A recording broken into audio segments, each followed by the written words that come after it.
Hola, muy buenas tardes. Esperemos que se encuentren muy bien. En esta ocasión, pues estamos en vivo aquí en la Universidad Cuauhtémoc, plantel Querétaro, y tenemos, pues el día de hoy un invitado para nosotros, pues siempre dispuesto a la cuestión académica, que es el maestro Héctor Rodríguez González.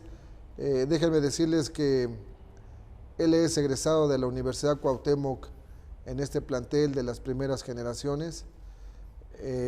Por muchos años se desempeñó como servidor público, siempre en materia penal, y ya de unos años para acá el maestro ha decidido ser abogado postulante, precisamente en la materia penal.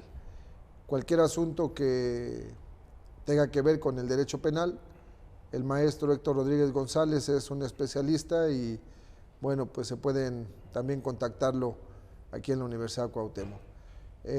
Además de pues su trayectoria profesional, también en el área académica, es egresado de la Universidad Cuauhtémoc en la Facultad de Derecho, hizo la maestría en Derecho Penal aquí en la Universidad Cuauhtémoc y posteriormente hizo estudios de revalidación para cursar la maestría en Sistema Acusatorio Adversarial. Así que pues ya lleva alguna trayectoria en el ámbito académico, siempre con las materias del derecho penal, aquí en la institución educativa, y la verdad es que nos sentimos siempre muy halagados de contar con su apoyo. Maestro Héctor, muchísimas gracias. Gracias, maestro. Y en esta ocasión, bueno, pues lo hemos invitado para que haga la disertación de un tema sobre la justicia punitiva contra justicia restaurativa. Así que bueno, pues en el espacio de un tiempo el maestro estará tomando el uso de la voz para que bueno, pues tenga esta disertación y haga un planteamiento pues preciso sobre estos temas en el derecho penal. Muchas gracias, maestro Héctor. Gracias a usted, maestro Navarro. Les agradezco su bienvenida y precisando que efectivamente más que las primeras generaciones de la Universidad Cuauhtémoc, plantel Querétaro, soy específicamente la primera generación. El experimento, si lo quieren ver así.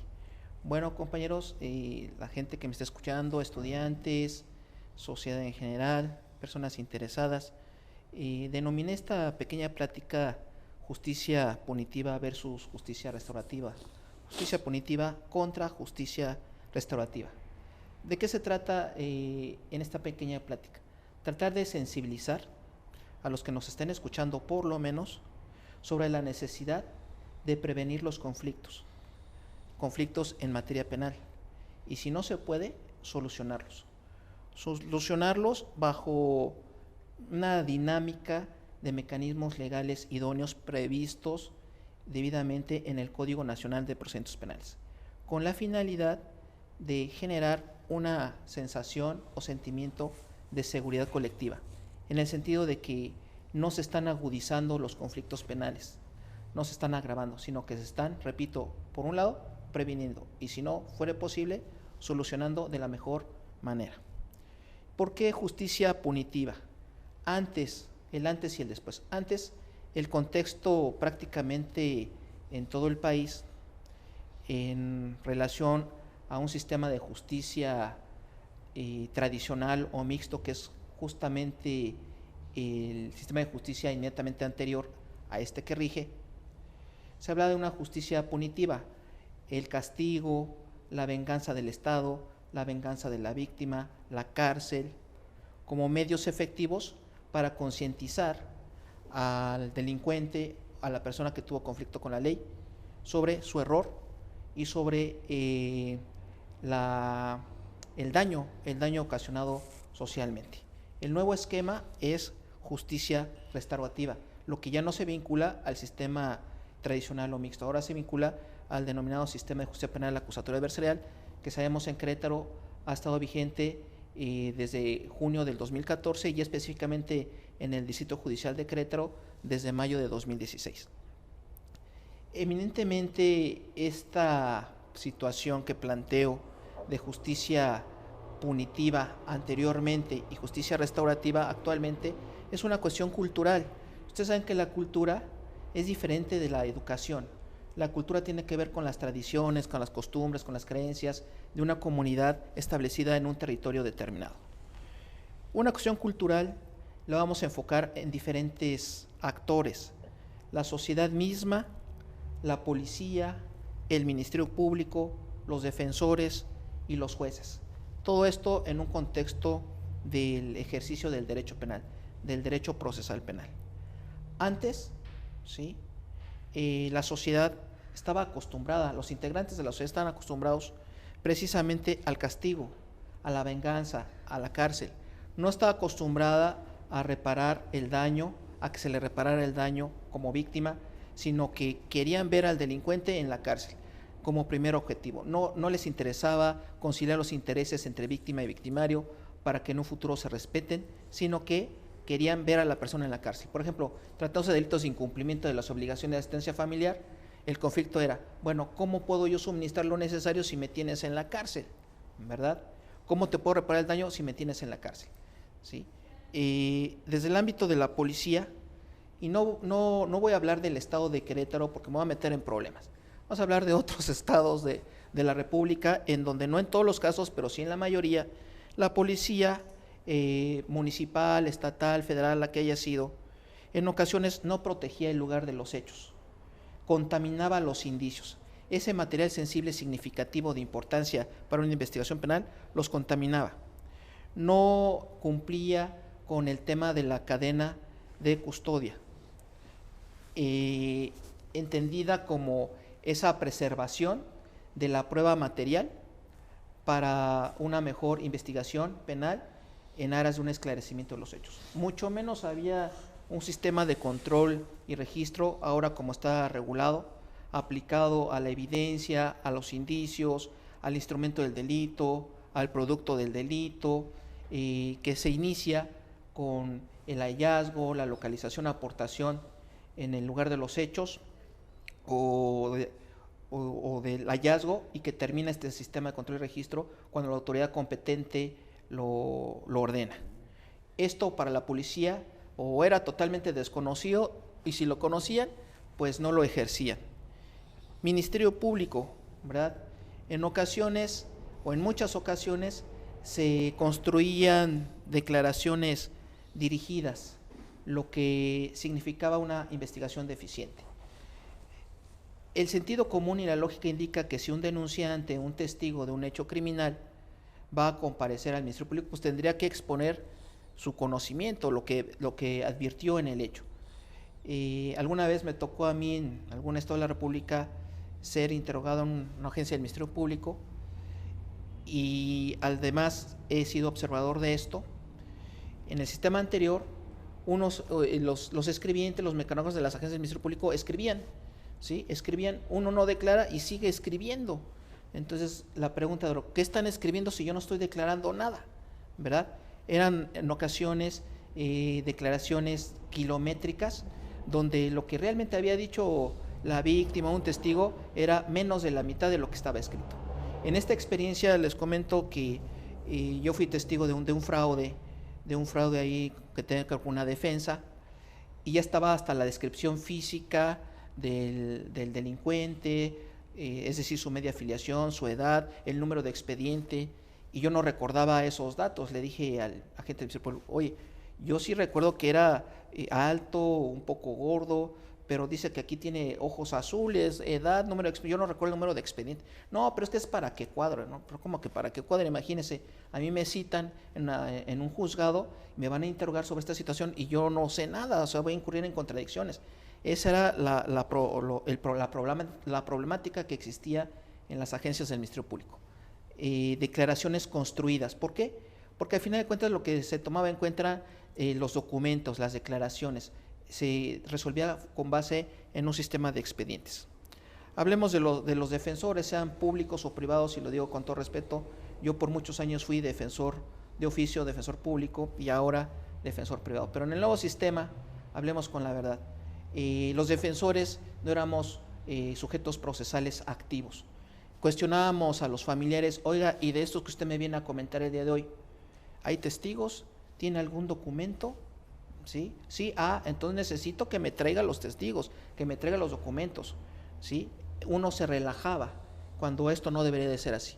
Ahora en el nuevo sistema de justicia penal, el defensor tiene que ser activo e investigar, ir al lugar de los hechos, tomar fotografías, auxiliarse de investigadores penales privados, tomar entrevistas, requerir servicios periciales, es decir, también se llega a conformar una trilogía de investigación.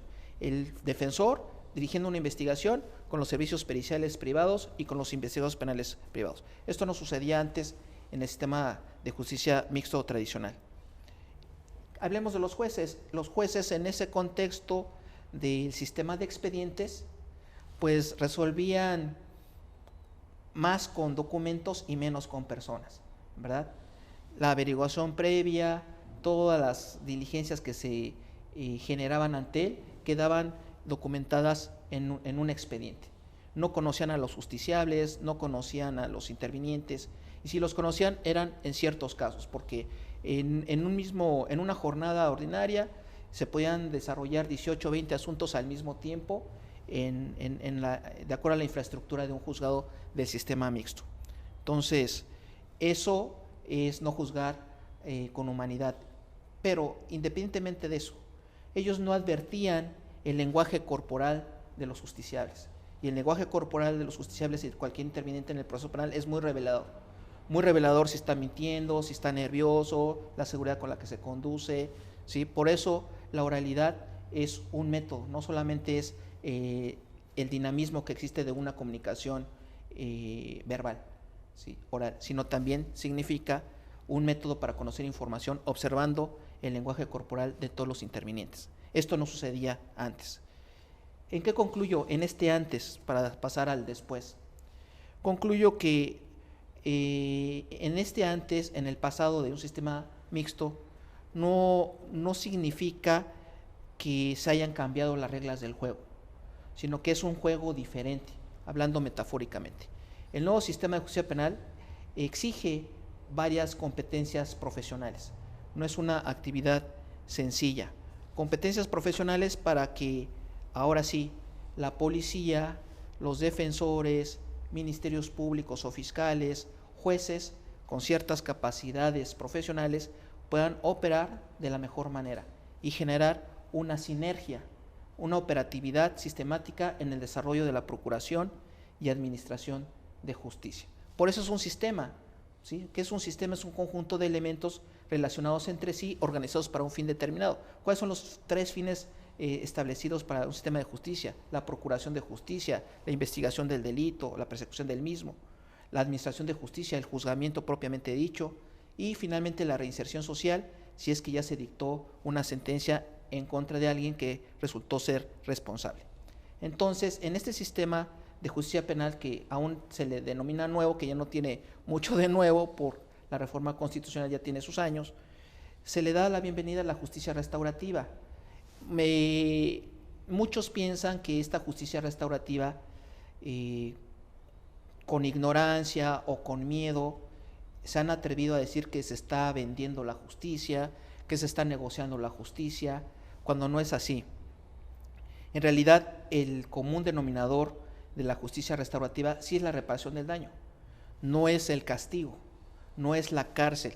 Eso solamente se prevé para delitos muy graves establecidos como catálogo en el artículo 19 de la Constitución. Por ejemplo, violación, homicidio, cualquier delito cometido con medios violentos como la utilización de armas de fuego y explosivos.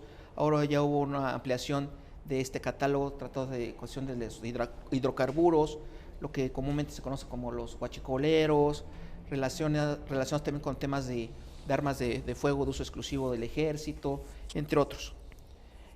La gravedad, esa siempre va a estar destinada a un tema de prisión preventiva oficiosa, precisamente para preservar la materia. Si no tenemos al justiciable sometido en un internamiento, pues seguramente se va a fugar. Aunque aquí ya sería otro tema, porque eso riñe con el principio de presunción de inocencia. Bueno, justicia restaurativa, sistema de justicia penal acusatorio adversarial. ¿Qué implica esto? Implica fundamentalmente 4 situaciones. La primera, la reparación del daño, ¿sí? Pero una reparación del daño plena, ya sea a la víctima o al ofendido. Es decir, víctima, la persona que ha sido directamente afectada por una conducta delictiva. U ofendido, aquella persona física o moral que es titular del bien jurídico protegido por la norma penal que ha sido vulnerado o puesto en peligro, ¿sí? Tanto ofendido como víctima tienen derecho a una reparación del daño integral. Es decir, no bastaría con una reparación del daño material, sino también moral. No bastaría con una reparación del daño material y moral, sino también a lo mejor lo que se refiere a una atención psicológica, un tratamiento psicológico, por ejemplo, tratándose de delitos de violencia familiar, doméstica o delitos que atentan contra la libertad sexual y seguridad sexuales. Pero no solamente es la reparación del daño, la justicia restaurativa también tiene que ver con la conciliación de intereses entre víctima y victimario, y esto poca gente ha tocado ese tema. ¿Qué significa? No que se den la mano y sean amigos y sean compadres, no, sino que derivado de la conducta realizada, la víctima tome conciencia de que sí lo agredieron, pero que el error ya está cometido y que él, en un afán de venganza, no tendría por qué vulnerar los bienes jurídicos de su agresor. Y el agresor, si cometió un error, debe tomar conciencia del mismo y no volver a realizar esa conducta antisocial. Es decir, respetarse en lo sucesivo. Y esto da pauta al tercer punto de la justicia restaurativa, que es precisamente la toma de conciencia del error, sin prejuzgar. Sí, porque para juzgar solamente cuando ya hay un tribunal de enjuiciamiento donde dicta un fallo condenatorio o absolutorio, determina una responsabilidad. Sin prejuzgar, ¿sí? Cada quien sabe sus actos. Si realmente el justiciable, como indiciado o apenas procesado, toma conciencia del error cometido, hay que ayudarlo. Hay que ayudarlo para que esa conducta no se vuelva a cometer. En ocasiones las personas desafortunadamente tienen muchos problemas. Problemas en el contexto laboral, en el contexto familiar, problemas de adicciones que generan a su vez ansiedad, necesidad económica para llegarse de los narcóticos necesarios. Entonces, de lo que se trata es de prevenir nuevas conductas antisociales, y para eso pues, hay mecanismos que la ley establece, como por ejemplo la suspensión condicional del proceso, que dentro de esas condiciones que se pueden plantear para su otorgamiento es precisamente una ayuda para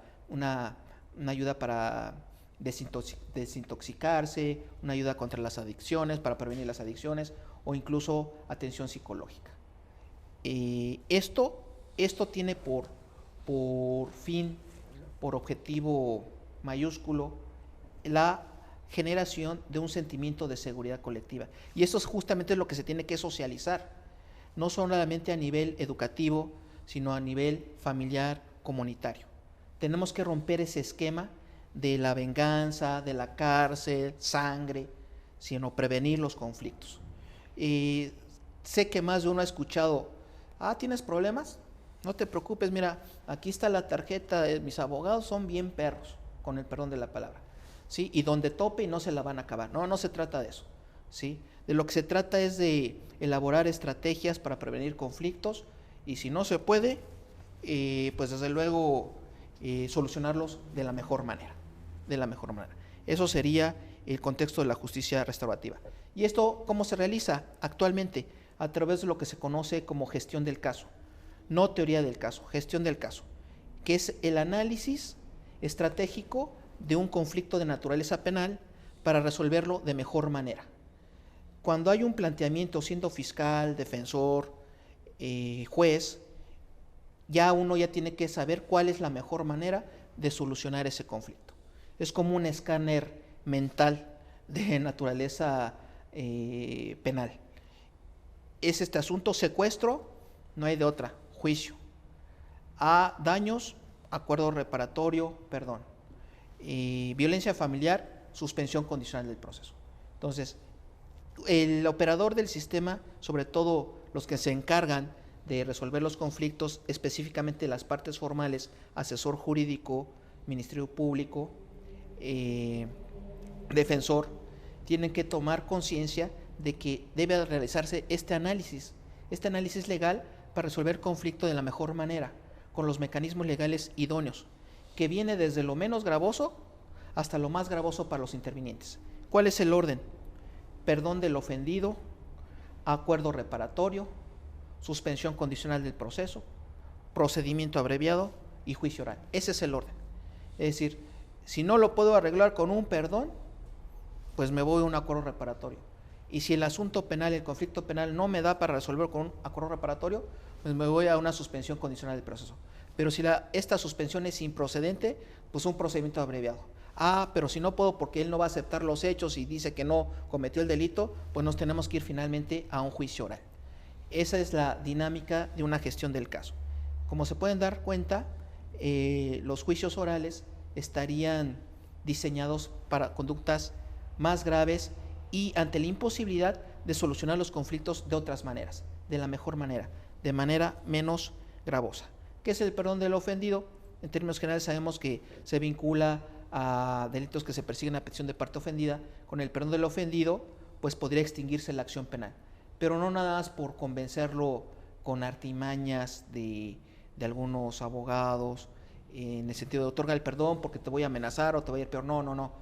Si estamos en un contexto de justicia restaurativa, es porque se le va a decir a la víctima, la persona no se va a volver a meter contigo, mira, ya hablé con él, yo soy su defensor, se te va a pagar la reparación del daño de manera integral para que acceda a otorgar el perdón. Y si no quiere, porque dice, sí lo otorgo, pero yo quiero que quede documentado, porque hasta donde yo sé, los perdones no queda documentado nada de lo que él me hizo, ni se va a comprometer a nada. Bueno, nos vamos a un acuerdo reparatorio, donde habrá obligaciones de hacer, no hacer o dar, y si es que es procedente. Es procedente para casos de también delitos que se persiguen a petición de parte ofendida, delitos culposos y delitos patrimoniales cometidos sin violencia sobre las personas. Si está uno de estos supuestos, ahora sí va a estar documentado, como cualquier contrato, un contrato de arrendamiento, un contrato de venta, pues hay cláusulas, hay declaraciones preliminares, cláusulas, y ahí están los compromisos de las partes. Entonces ahí va a estar documentado. En el momento en que se cumpla ese acuerdo, que puede ser de manera inmediata o diferida, pues se extingue la acción penal. Pero a lo mejor hay casos que no quiere la persona celebrar un acuerdo reparatorio.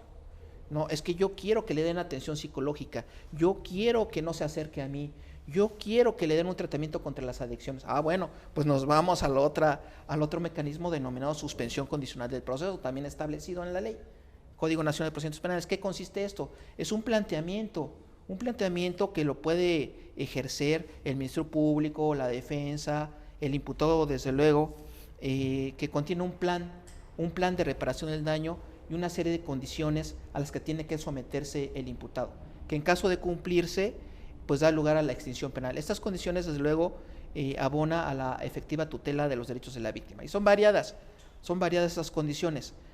Tratamiento psicológico, no acercarse a la víctima, tratamiento contra las adicciones, no poseer o portar armas, muchas condiciones que al ser relacionadas con el delito que se cometió con la conducta antisocial, pareciera que si se somete a esas condiciones, pues se puede prevenir una nueva conducta. Pero hay conductas delictivas, insisto, que no dan para un perdón, no se resuelven con un acuerdo, no se resuelve con una suspensión, porque debo decir que la suspensión condicional del proceso, dentro de sus requisitos de procedencia, es que se trate de delitos cuya media aritmética no exceda de 5 años. Ustedes saben, o para los que no saben, ¿qué es la media aritmética? Cualquier tipo penal tiene una pena mínima y una máxima.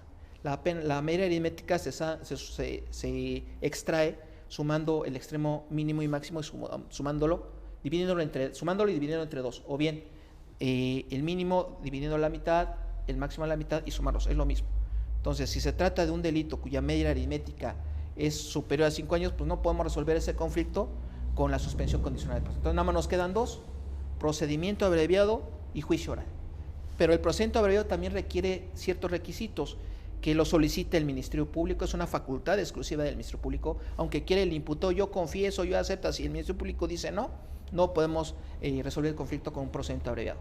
Requiere aparte que no haya oposición de la víctima, que el imputado, el acusado, esté consciente de su derecho al juicio oral, que consienta la aplicación del procedimiento abreviado, que sepa los alcances del procedimiento abreviado, que reconozca su responsabilidad penal, entendida como el deber de darle cuentas al Estado por la comisión de un delito, y finalmente acepte ser sentenciado con base en los medios de prueba que exponga el Ministerio Público al formular de acusación.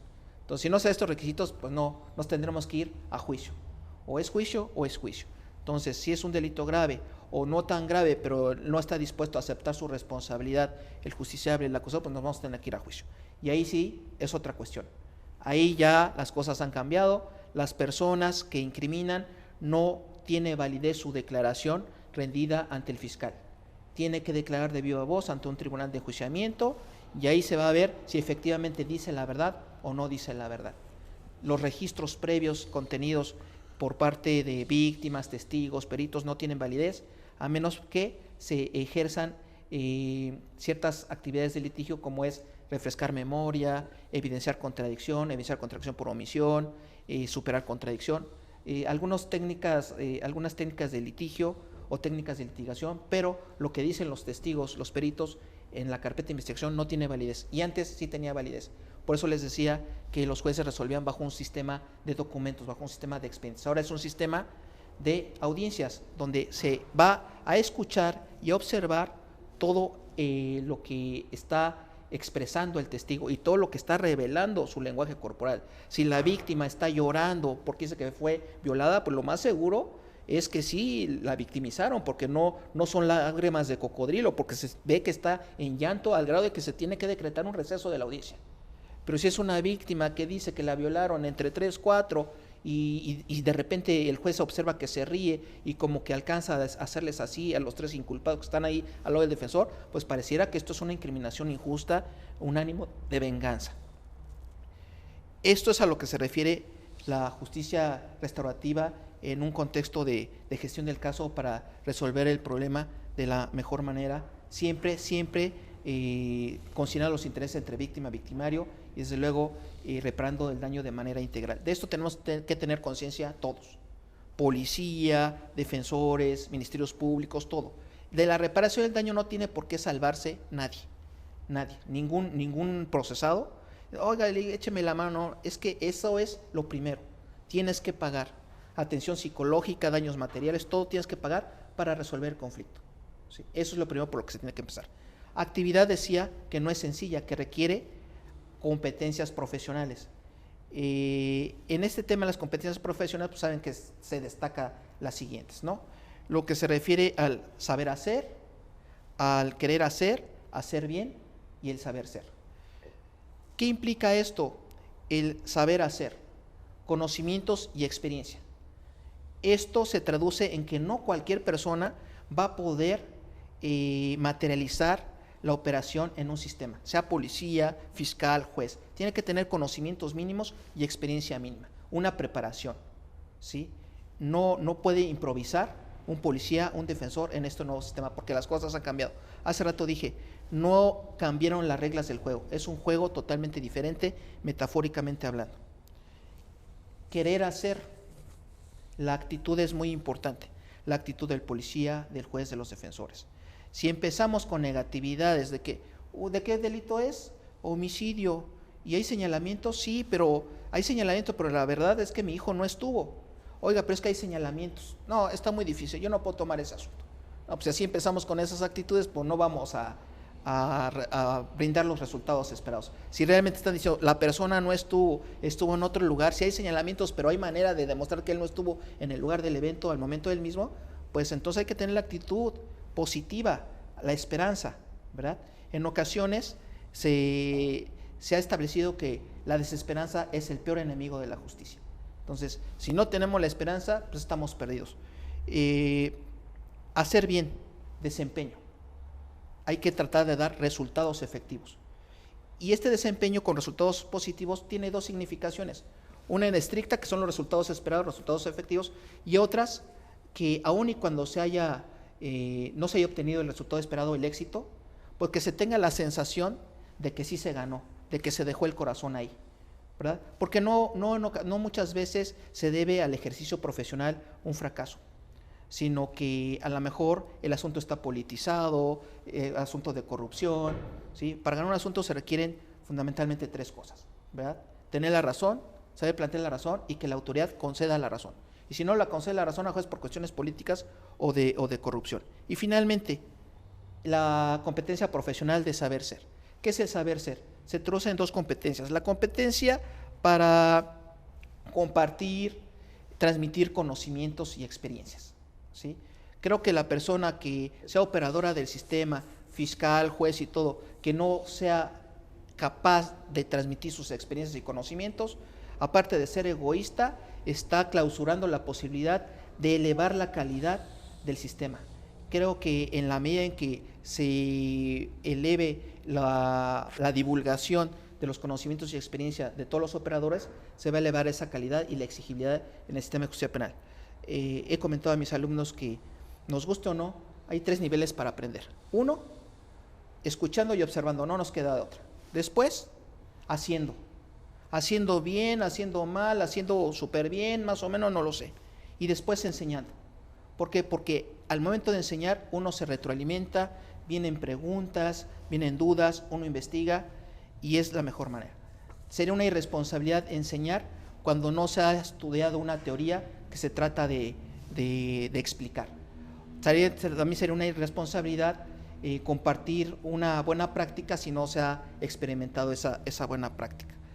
Y la última subdivisión de esa competencia profesional de saber ser, pues sería esa capacidad para iniciar y materializar estrategias, proyectos y planes. Un abogado, un defensor, ministerio público, juez, no puede ir a una audiencia a improvisar, a investigar, a ir de pesca. Ya tiene que tener un plan perfecto para nada más ejecutar. Como decía un maestro, vamos a lo que venimos, ¿sí? Entonces, repito, las cosas han cambiado, se requiere de una mayor socialización. Creo que falta mucho por hacer en este sentido. La gente, no toda, pero mucha, sigue pensando que se está negociando la justicia, quiere ver a los justiciables en la cárcel, cuando no es así. Justicia punitiva antes, justicia restaurativa actualmente. Les agradezco su atención y estoy a sus órdenes para cualquier aclaración o pregunta que tengan a bien formularme.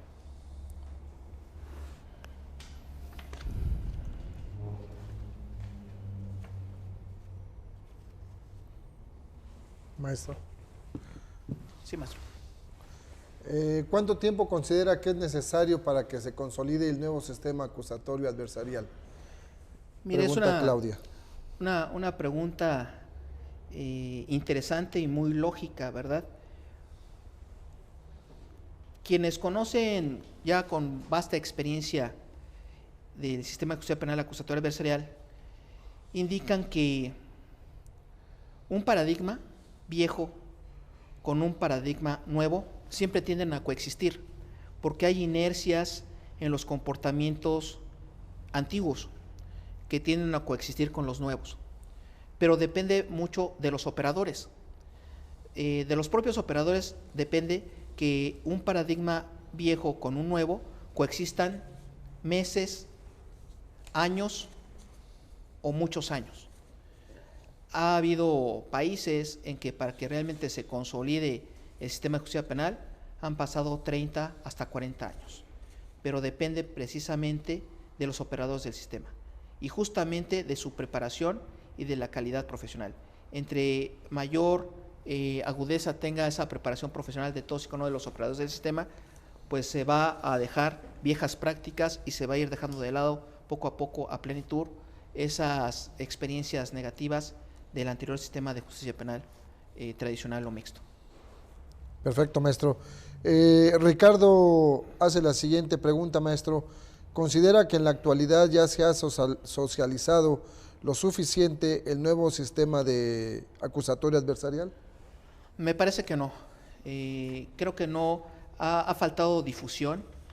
Miren, las redes sociales, los medios de comunicación, ya no tanto físicos, sino electrónicos, en ocasiones se aprovechan para otros temas.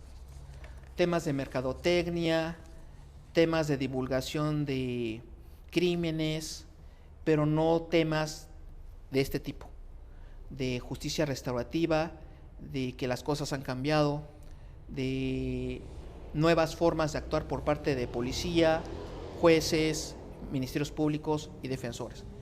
Aprovechando precisamente esas redes sociales, esos sistemas de comunicación electrónico, iniciativa privada, el Estado, creo que podría ser una área de oportunidad para aprovechar y divulgar de esta manera, ¿no? Que la gente no esté pensando que se está negociando la justicia, sino que se están previniendo o solucionando los conflictos con mecanismos legales y en el ámbito de la transparencia en la medida de lo posible. Claro, maestro. Jorge pregunta, ¿el sistema acusatorio adversarial reduce el índice de criminalidad en el país, maestro? Miren, esa pregunta es muy frecuente. Si ahora con el nuevo sistema de justicia penal la delincuencia bajará. La respuesta es no, porque el derecho procesal penal, el nuevo sistema de justicia penal, es una forma de aplicar el derecho penal, pero no tiene que ver con la política criminal. La política criminal es justamente pues, todos los conocimientos relacionados con el fenómeno delincuencial para prevenirlo y combatirlo con base en acciones tanto de los particulares como el Estado, con sujeción a las normas jurídicas imperantes y respeto a los derechos humanos. El fenómeno delincuencial es biopsicosocial, no tiene nada que ver, o por lo menos no es evidente esa relación con el derecho procesal penal, ¿sí? Las causas por las cuales se delinque son por el tema de las adicciones, conflictos con la figura de autoridad, agresividad, baja tolerancia a la frustración, discriminación, deficiente educación, injusticias, varios temas biológicos, psicológicos, sociales que el Estado tendría que implementar ciertas políticas públicas para prevenir el delito desde el ámbito familiar. No, el nuevo sistema de justicia penal acusatorio adversarial no va a resolver el problema de la criminalidad. Gracias, maestro. Pues agradecemos mucho las preguntas formuladas a nuestro catedrático.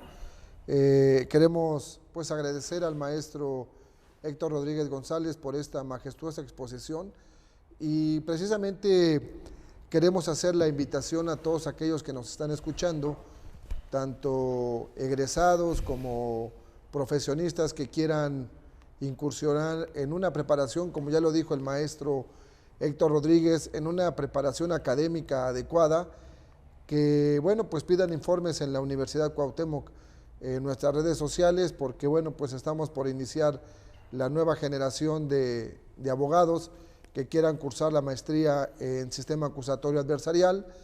Estamos pues ya ahorita con inscripciones abiertas. Los temas que el maestro ha planteado aquí, bueno, pues se analizan de manera mucho más minuciosa por especialistas catedráticos que se invitan aquí a la Facultad de Derecho, para que, bueno, pues como ya lo planteó el maestro Héctor, podamos tener una situación de crecimiento académico, de aprender evidentemente todas aquellas cosas que son importantes en este sistema acusatorio. Así que mi maestro Héctor Rodríguez González, muchísimas gracias.